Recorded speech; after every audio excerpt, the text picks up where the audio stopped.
everyone, I'm your host, Brittany-Jones Cooper. Welcome back to Build. Today, I'm sitting down with New York Times bestselling author Jefferson Bethke to talk about the power of slowing down. In his new book, To Hell with the Hustle, Bethke offers tips for readers on how to reclaim their lives in an overworked and overconnected world. Please help me welcome Jefferson. Thanks so much for having me. It's fun.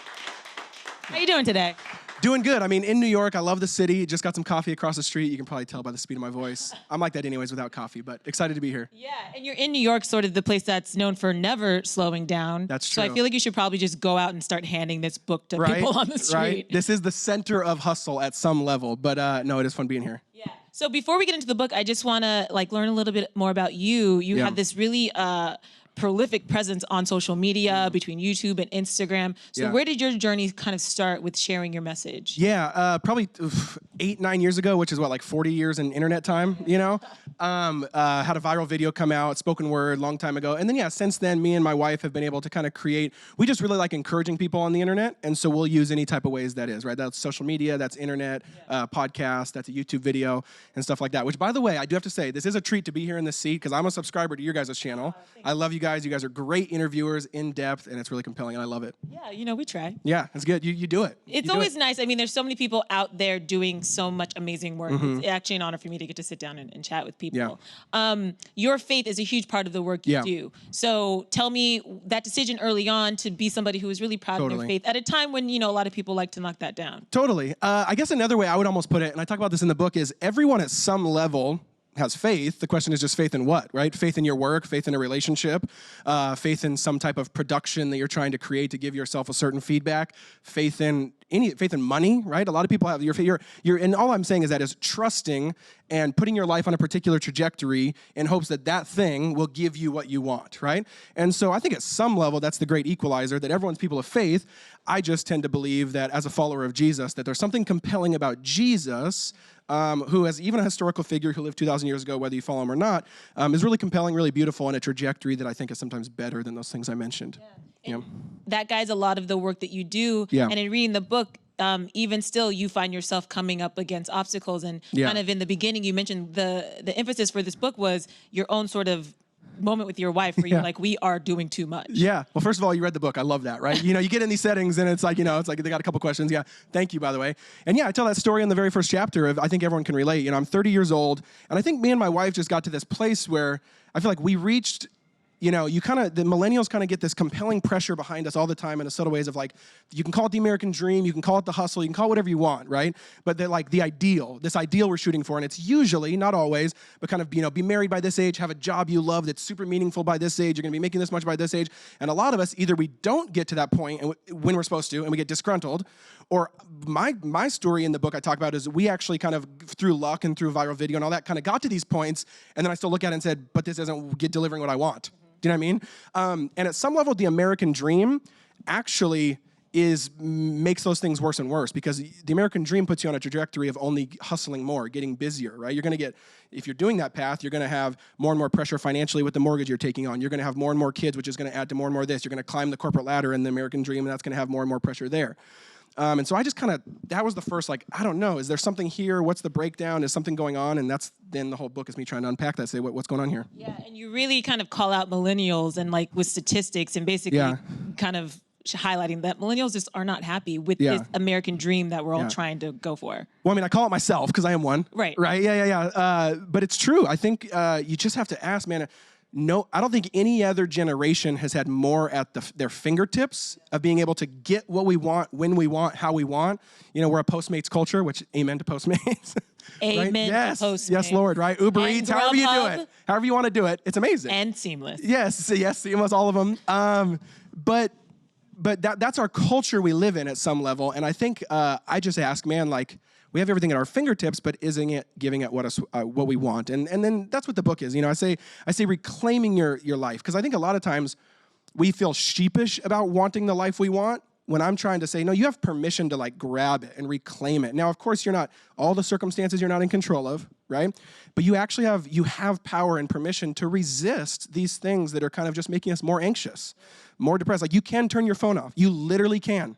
You have a thumb and you can swipe, right? Unless you're an Android user, which you shouldn't be that anyway. So, I don't know how you turn those phones off. Nobody likes the green text. I know, right? Right? It's like, get out of the group text. That's just a fact. Right? Exactly. But I think that stuff matters, and that's kind of what the book is about, is that you can actually make those choices in small ways over a long period of time that'll really begin to change your life. And that's kind of what I unpack in there. Yeah, I like how you mentioned that small ways over time, because I think, and you make this analogy in the book, it happens to you in small ways, sort of like the frog boiling in the water, right? So it's like all of this has been put on us, and we don't maybe even realize all the stuff we're battling every day. Yeah, and for those who don't know that picture, it's a classic one, but yeah, the way you kill a frog is not by putting a frog in boiling water, because it'll jump right out. The way you kill a frog is by putting it in tap water on the stove and turn the burner up so that it's just steadily getting to boiling, and all of a sudden the frog dies and goes, oh, what just happened? Well, I can't say what just happened when it died, but you know what I mean?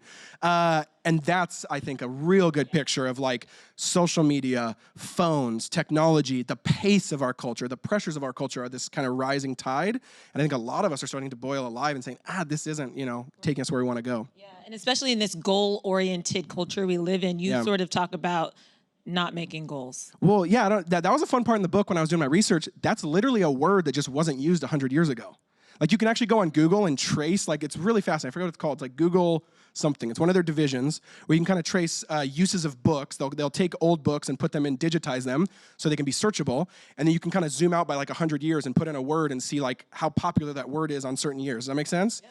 And goals just like from 70s on, it's like 30 years ago, just boom, like that's all we care about. And part of me just kind of had this thought of like, man, like how did Alexander Hamilton accomplish so much without goals? You know what I mean? Like, how did all these people 200 years ago do so much without like their little bullet journals? Right. Like, how did they do that, right? And I just think, and it's kind of me being facetious, but it's the truth of like, there is blessing in setting purpose and goals. But here's a better way to break it down. What I talk about in the book is I think we can get so goal-oriented that we become finish line people, not process people. If you want to become the person you actually want to become, care about the process, not the finish line, right? So like running, for example, right? A goal for running would be I want to run a marathon. That's fine if that's in the small nature of a bigger identity process thing, right? But if that's your biggest thing, then once you won that marathon, there's nothing left. You're done. The goal is finished and you kind of like, you move on, right? But a better way, and James Clear is a brilliant thinker on this. He has a book, Atomic Habits, if people want to check it out. He talks about, no, don't try to run a marathon. Just try to run, 30 seconds every day, then elevate that to 2 minutes every day, then elevate that 5 minutes every day. So micro habits, he calls them. And then what it's about is then you wake up and you say, I'm not trying to run a marathon. I am a runner. So this one's finish line. This one's like identity, right? I am a runner, even if it's 30 seconds. Right? But then you continually build. And there's something about that is it doesn't end. And the process over a long period of time shapes us into particular people that I think usually just goes better in our life. Yeah, it just takes that pressure off. Yeah, exactly. Because you're not trying to shoot for that goal. And this is a random another stat too, but you look at marathons and it's fascinating, but there's always huge spikes of how many people are finishing right at the hour mark. So, the 2:59, there's a ton of people finishing that marathon. 3:59, there's a ton of people finishing that marathon. Do you see the guy that just did like 2 hours, by the way? Yeah, just under 2 hours. Insane, right? Insane. But what he talks about is like that's showing that we're so finish line oriented that people can actually achieve and get a little bit more in those. Like you would think it actually should be steady because marathon people, right? Statistics. So that's another fascinating thing. Go Google it. But yeah. So when I read the goal thing, I was like, well, I have to set goals. And part of that is to keep up with everybody else. Yeah. But then another part of that is because technology. Yeah. And you talk about kind of the pressures we feel being heightened by technology. Yeah. How has that impacted your life, maybe pulling away from being on your phone as much or stuff like that? So I'm a big believer. Here's the truth of the matter. I don't think technology is inherently evil. Technology takes us beautiful places we need to go. But at the end of the day, tech companies are businesses with mission statements primarily interested in money, right? And I don't knock them for that. That's literally the purpose of business, right? It's for them to make a profit, hopefully while doing good in the world, but to make a profit. So here's my thing that I talk about in the book is like, and this is the most concentrated era we've ever had of power, by the way. You think about maybe 200, maybe 300 high-level executives in Silicon Valley that affect 2-3 billion people. These guys' decisions have enormous ramifications on the world right now, right? Google, Facebook, some phones, right? Some software. And so I just talk about, man, their mission is shareholders, their mission is return on investment, their mission is profit. So they're going to create things that do that, not serve your humanness, not serve your being, right? And so that's why the apps are certain colors. That's why they have certain refresh rates. That's why they have all these different things, because they want to get you to behave a certain way. So I just argue in the book, they have an agenda, they have a force that they're trying to get you to believe in, and so unless you have a competing agenda, unless you have a competing resistance, you lose automatic. You lose day one, right?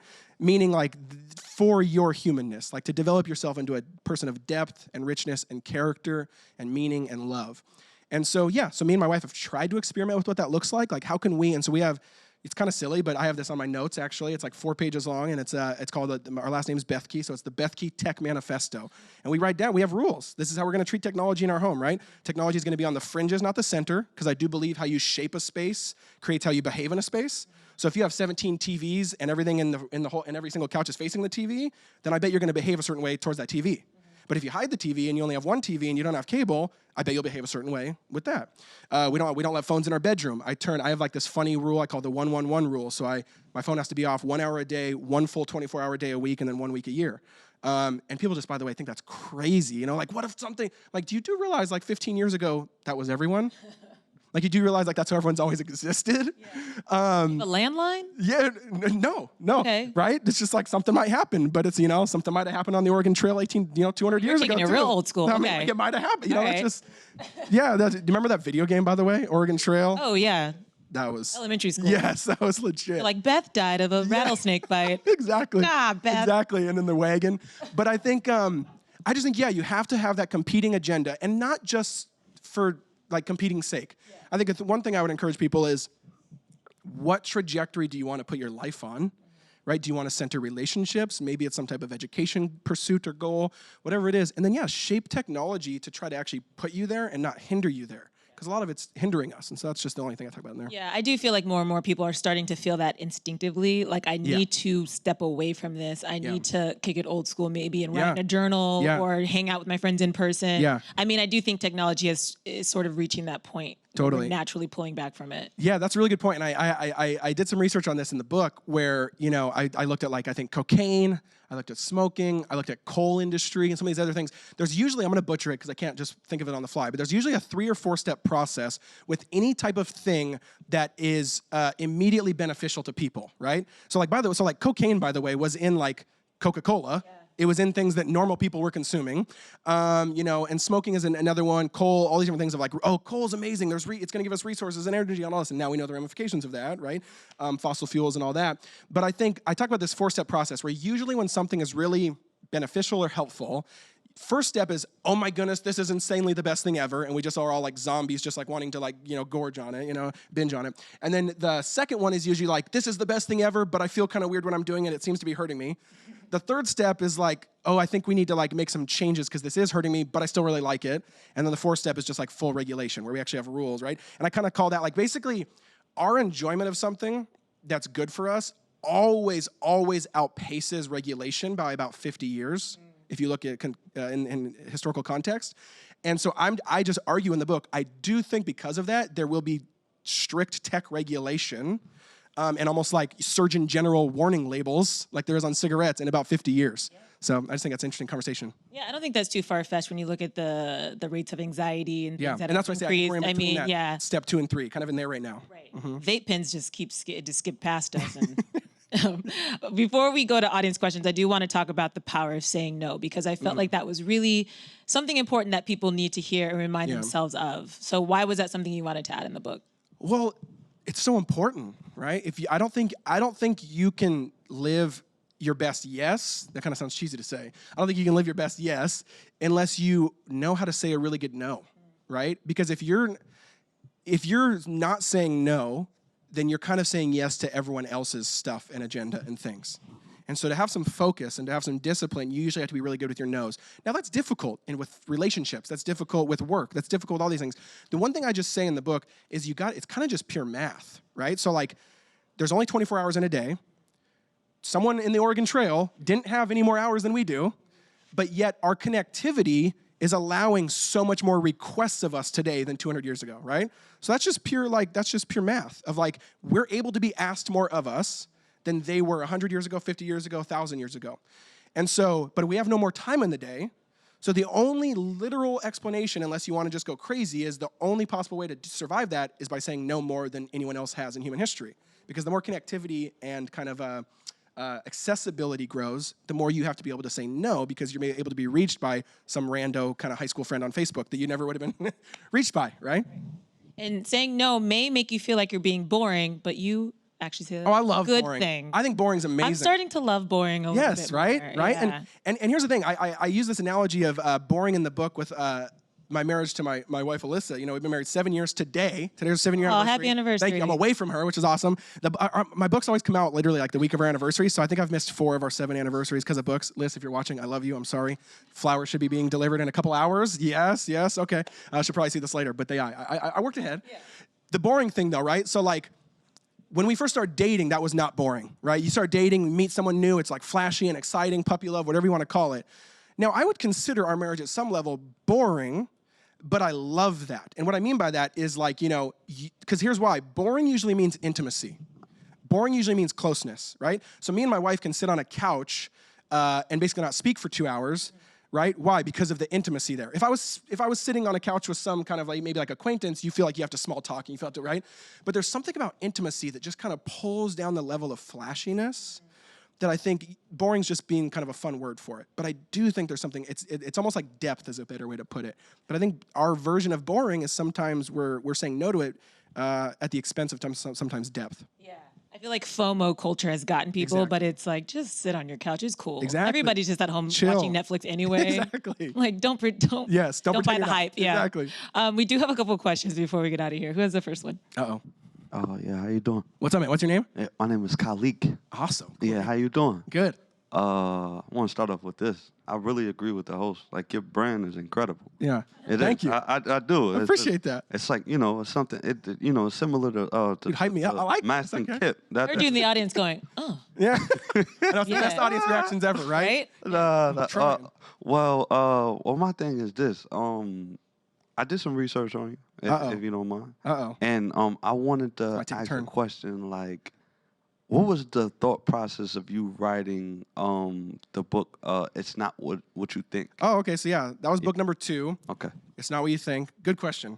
So that book is, I think the subtitle of that one is Why Christianity is So Much More Than Going to Heaven When You Die. And that whole premise is, again, whether you or would consider yourself a follower of Jesus or not, I do think it's important to at least know like what he said and try to get it right? Or at least understand what he said. And the whole premise of that book is, in the West, in the 21st century, we very much believe that religion, Christianity, and kind of this picture of babies and harps and wings and heaven is this place really far away and you go there when you die, right? And I always think like, by the way, if there's babies and wings, I wouldn't want, like that seems creepy. Why would I want to go there, right? That sounds the opposite. But Jesus, what he was claiming, at least, was that it's the opposite, right? So you even get, most people are familiar with the Lord's Prayer, even if, you're not a follower of Jesus. He says, your kingdom come, your will be done, where? On earth, as it is in heaven. So Jesus actually is not trying to take us somewhere and vacuum us out of here like some Star Trek beam us out. But Jesus is actually trying to take heaven, kind of God's control room, his place of peace and blessing and goodness, and kind of bring it and invade it down into earth. And to me, that's so much more of a compelling message because I think that's what we need. We need more heaven invading earth. We need more of God's kingship, God's peace, God's shalom, which is the Jewish word for like this peace of depth and beauty and goodness to actually invade our tables, our relationships, our marriages, our lives, and our jobs. So that's the essence of the book. I haven't talked about that book in like 5 years, so tried to pull that out of somewhere. Good question. And next one? What's your name? Hi, I'm Tiana. I've been following you for the last 6 years. What? So cool. I have a question about, so To Hell with the Hustle mostly focuses on how you orient your life in general. As a Christian, the idea of calling can get tied up into the idea of hustle. Yeah. How do you recommend that you separate the idea of calling and pursuing your dreams or whatever, if you're a follower of Jesus, then your life with him and not getting it caught up in the hustle? Good question. I think my answer will be to anyone of any faith tradition. I think that this is just true of humans. And I really like how I heard this before, and it's kind of stuck with me. I heard someone basically say, like, who cares about calling, care about curious, right? And what he means by that is, like, if you want actually meaning and depth in your life, chase your curiosity. Chase what actually lights you up. Chase what you actually kind of want to tinker with and explore and go farther into, right? Calling just has become such a pressure, right? So now we feel like we have to step into this job that's going to just deliver all these things for us. And there's a really good article, by the way, I would probably tell everyone to read, actually. It's by Derek Thompson, writer in The Atlantic, and it's called I think he's not a religious person, but I think he used the word like the religion of workism. And he talks about this whole premise of like, we have currently in our culture made work so much more paramount than almost any culture ever has, right? It's almost like it is a religion, right? Like the work, it's called workism, right? It's like this is our thing we're worshiping and we're bowing down to. And here's why. It has to give us everything. Give me all the meaning. Give me all the depth. Give me all this. And he kind of talks about, he said like 50 years ago, work was about making things, literally, like make things in factories and all that, right? And he goes, now work's about making us. We don't even care about what we're doing. We just want us to be made, right? And kind of reformed. And so I would say chase curiosity as a first step because that just seems to take the pressure off, but it seems to take you to the same place you want to go, right?